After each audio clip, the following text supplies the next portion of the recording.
What happens when the media crosses the line?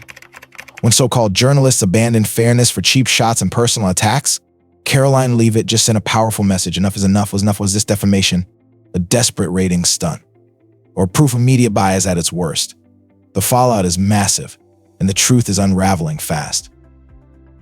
Karoline Leavitt had endured tough interviews before she wasn't a stranger to intense pushback, especially from liberal media. But this time something was different. This wasn't just a typical clash of political ideas or a heated debate. It was a calculated ambush orchestrated with precision. The invitation had come under the guise of a policy discussion. It sounded straightforward enough, but the moment Karoline stepped onto the stage, she sensed the atmosphere shift. The tension wasn't the usual kind of political sparring. It felt heavier, more personal. As the bright studio lights glared down, the air thickened with a quiet, dangerous energy. The opening questions seemed standard, almost predictable. Karoline answered them calmly, carefully gauging the situation. But then, without warning, one of the hosts leaned forward, eyes narrowing, voice sharpened to a cutting edge. "Let's be real, Karoline," he said with a smirk. "You're not here because of your qualifications. You're here because you're loyal. That's why you got the job, isn't it?" The audience reacted immediately. Gasps, murmurs, and a few stifled chuckles rippled through the crowd. Karoline's face remained composed, but inside, she felt the shift in strategy. This wasn't an interview anymore. It was a performance designed to make her the villain. She inhaled slowly, her mind racing. They wanted her to snap, to show weakness, but she wouldn't give them the satisfaction. "I'm here because I earned my place," Karoline replied, her voice steady. "If you disagree, let's debate policy, not resort to personal attacks." But policy wasn't what they wanted. They wanted a reaction. Another host jumped in, eyes glinting with malice, clearly relishing the ambush. "Earned or handed," he taunted. "Because from where we're sitting, loyalty seems to be the only qualification these days." The audience clapped, some laughing outright. Karoline's eyes scanned the room, her instincts confirming what she had already suspected. This was planned. Every line rehearsed, every cue timed perfectly. They weren't here to engage, they were here to humiliate. The next few minutes were a blur of interruptions, snide comments, and questions crafted to twist her words. No matter how she responded, they reframed or ignored her answers entirely. But Karoline didn't break. She held her ground, firing back with facts, refusing to let them push her into an emotional outburst. She knew their game and she was determined to win by not playing it. Then, just as the segment seemed to be winding down, the final blow landed. One of the hosts leaned in, their voice low and dripping with condescension. "Women like you set us back. You're a pawn and deep down, you know it." A stunned silence blanketed the studio. Even the audience, which had been animated moments ago, didn't know how to react. Karoline's jaw tightened not from anger, but from a deeper realization. They weren't attacking her because they believed their own words. They were attacking her because they feared her. A slow, deliberate smile spread across her face. "If standing up for my beliefs makes me a pawn, then so be it," she said calmly. "At least I'm not a puppet." The cameras cut. The segment ended. The hosts thought they had done their job, that the damage was sealed. They couldn't have been more wrong. Within hours, the clip hit the internet like wildfire. It spread across Twitter, YouTube, and every major conservative news outlet. And this time it wasn't Karoline who was on the defensive, it was them. At first, the network tried to control the narrative. They clipped the segment, labeled it as a spirited debate, and pushed their usual headlines. But it wasn't enough. The unedited version had already gone viral, and it told a far more damning story. This wasn't an interview, it was an ambush. Conservatives were not just outraged, they were furious. Comment sections across platforms flooded with accusations of media bias, double standards, and blatant bullying. Even those who didn't fully support Karoline found it hard to deny what they had seen. They hadn't debated her, they had attacked her. Social media lit up with hashtags like Stand With Karoline and Cancel That Show, spreading like wildfire. Conservative politicians voiced their support, while right-leaning commentators dissected the footage frame by frame, exposing each underhanded tactic. Even some left-leaning observers admitted that the hosts had gone too far. The outrage wasn't confined to viewers, it became strategic. Angry messages poured into the accounts of the show's advertisers, asking why they were backing a platform that openly humiliated women with opposing views. At first, some sponsors tried to ignore the backlash. Others issued vague, generic statements about supporting free dialogue. But then the first major sponsor pulled out. Their statement was carefully crafted, avoiding direct controversy while subtly condemning the network's behavior. It sent shockwaves through the industry. That single withdrawal triggered a cascade of others. The domino effect had begun. Behind the scenes, the network was in full-blown crisis mode. Anonymous leaks revealed a state of panic. Executives barked orders demanding explanations from producers. Emergency meetings were held to strategize damage control. The hosts, usually bold and unapologetic, fell silent for days. Eventually, they released a weak, half-hearted statement about passionate discussions and differing perspectives. It was too little, too late. The public saw right through the spin. Meanwhile, Karoline had remained remarkably quiet. She hadn't made any public statements, but she didn't need to. Rumors began circulating that she was preparing something far bigger than a media response legal action. Whispers of a lawsuit for defamation, harassment, and professional damage sent shockwaves through the network's legal department. Karoline sat in a dimly lit office in Washington, D.C., across from her legal team. Stacks of documents lay on the table, some still warm from the printer. The stakes were clear. This wasn't just about a viral moment. This was about accountability. The defamation case is strong, her attorney said, leaning back with a steely gaze. But we can also argue for professional harm.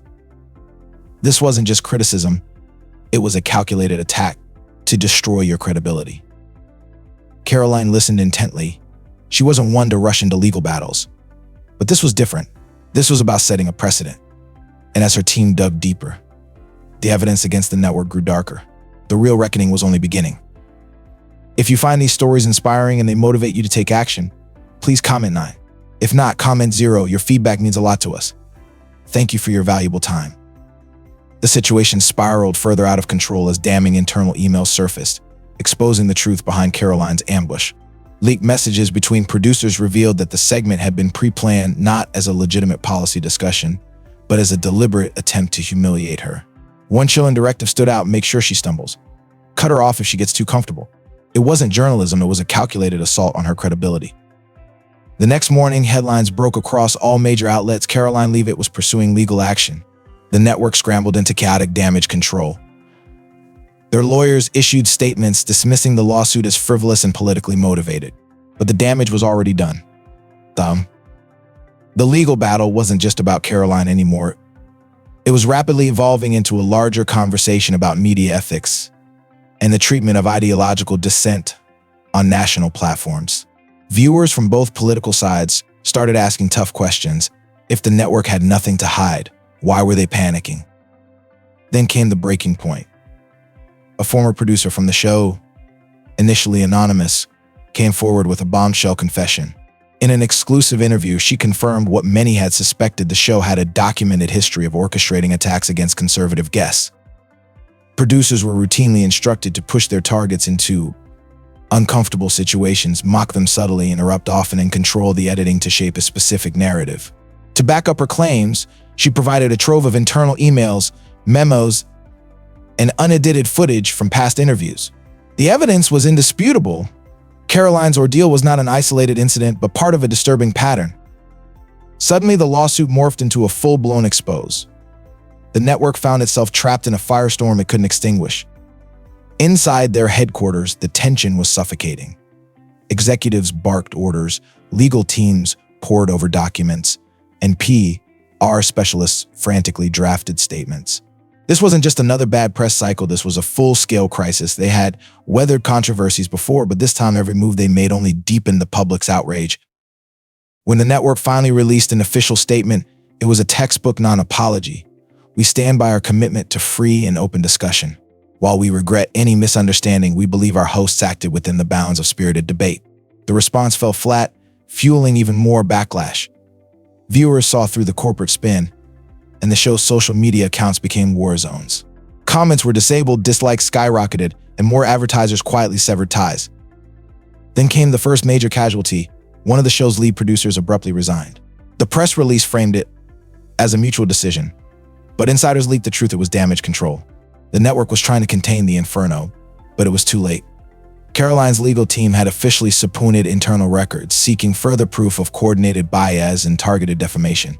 The deeper they dug, the worse the revelations became. The network's house of cards was beginning to collapse. The discovery phase of Karoline's lawsuit revealed a bombshell: internal emails and memos confirming that the ambush she faced had been orchestrated. Producers were given explicit instructions to discredit conservative guests, ensuring they were mocked, interrupted, and denied a fair chance to speak. Just as the media frenzy intensified, another former employee stepped forward. This wasn't just about a single talk show anymore. The whistleblower exposed a network-wide pattern of manipulation, with certain viewpoints being strategically undermined while others were shielded from scrutiny. Karoline's case now challenged the core integrity of the media giant. The courtroom atmosphere was tense. Every seat was filled with reporters, their cameras poised to document history. Outside, a chaotic scene unfolded. Protesters, supporters, and media vans crammed the streets, turning the courthouse into a battleground for public opinion. Karoline, seated beside her attorneys, remained composed but focused. Across from her, the network's legal team tried to mask their unease. This trial wasn't just about Karoline, it had become a referendum on media accountability. Opening arguments drove the message home. This isn't about political differences, her attorney stated with conviction. This is about journalistic integrity. Our client wasn't challenged through honest debate, she was targeted with calculated deception designed to destroy her credibility. The weight of those words hung heavy in the air. The evidence spoke louder than any argument. Leaked emails, producer testimony, and raw footage painted a damning picture. One former producer testified under oath, reading aloud an instruction that sent shockwaves through the courtroom. Do not let her finish full sentences. Cut her off. Mock lightly to erode her credibility. The room fell silent, the gravity of the manipulation undeniable. The defense scrambled, arguing that the show's format leaned on entertainment and tough questioning. Guests should expect heated debate, they claimed. But Karoline's attorneys delivered a powerful rebuttal, a video montage contrasting interviews with liberal and conservative guests. Liberal guests enjoyed respectful, uninterrupted dialogues, while conservatives faced sarcasm, mockery, and ambush tactics. The jury watched with steely expressions, the truth hitting like a hammer. By the time closing arguments were made, the narrative had shifted irrevocably. The network wasn't just battling Karoline anymore. They were confronting their own crumbling facade. The truth they had tried to bury was now center stage. The turning point came when Karoline's legal team presented hard evidence of the damage done to her career. Canceled speaking engagements, lost opportunities, and tarnished reputation, it all pointed to a calculated effort to silence her voice. This wasn't just a controversy anymore. It was a reckoning. As the courtroom prepared for the final verdict, tension gripped the nation. The case had become more than Karoline's battle, it symbolized the fight for media accountability. The judge re-entered the room, and the air felt heavy with anticipation. Karoline sat composed, her hands folded, while the network's legal team looked visibly drained. The foreperson stood and began the announcement. In the matter of defamation and professional harm, we, the jury, find in favor of the plaintiff, Karoline Leavitt. Gasps echoed through the room, followed by a ripple of murmurs. Karoline closed her eyes, briefly releasing a slow exhale. The weight of the battle that had consumed her for months finally began to lift. The verdict delivered a crushing blow to the network. A multi-million-dollar settlement and a formal public apology were ordered. The network was forced to apologize not only to Karoline, but to every guest who had been subjected to their deceptive tactics. The fallout intensified rapidly. The talk show was officially canceled, though the network tried to frame it as a restructuring. Everyone knew the truth, advertisers were gone, the brand was irreparably damaged, and former employees continued to expose unethical practices. The scandal had become a tipping point for political media. As for Karoline, her career didn't just survive, it soared. She became a symbol of resilience, standing up against media manipulation. Book deals, high-profile speaking engagements, and an expanded platform followed. But Karoline didn't use this moment to gloat. Instead, she delivered a powerful message. It's not about silencing you disagree with, it's about accountability. The media isn't meant to manufacture reality, it's supposed to report it. Her words resonated far and wide, sparking a renewed conversation about media ethics and fairness. This was a turning point. The truth had prevailed, and the echoes of that victory would not be ignored. This story is a compelling reminder of the power of resilience, truth, and accountability in an era where media narratives often shape public perception. Karoline Leavitt's experience serves as a warning and an inspiration. She wasn't just defending herself from a calculated ambush designed to humiliate her, she was standing up for truth in front of millions. Her refusal to break under pressure sent a message far beyond that studio. You can't silence someone who knows their worth and speaks with conviction. In a society inundated with spin and sensationalism, where bias can easily masquerade as journalism, this story forces us to confront uncomfortable truths about media manipulation. It's no secret that influence over information holds immense power. When platforms distort narratives to humiliate rather than to inform, they chip away at the trust necessary for free and honest discourse, the very bedrock of democracy. Karoline's ordeal exposed this dangerous practice, putting the media industry on notice. But this story isn't just a condemnation, it's also a call to action. We as consumers of information must think critically and deny our standards. We cannot allow powerful institutions to dictate reality unchecked. When we hold them accountable, we protect not just the individual stories, but the principles of fairness and integrity that underpin a free society. Karoline's victory wasn't just hers, it was a cultural reckoning. It demonstrated that truth can survive even the fiercest attempts to bury it. Her strength in the face of calculated attacks forced a moment of clarity for millions. It showed that, in the end, credibility isn't granted by talking points or headlines, it's earned by standing firm and letting the truth speak louder than any tactic meant to silence it. The lesson is clear: truth may be challenged, but it cannot be erased. We must have the courage to uphold it, no matter the odds. Because when integrity prevails, the ripple effects transform not just one life, but an entire system.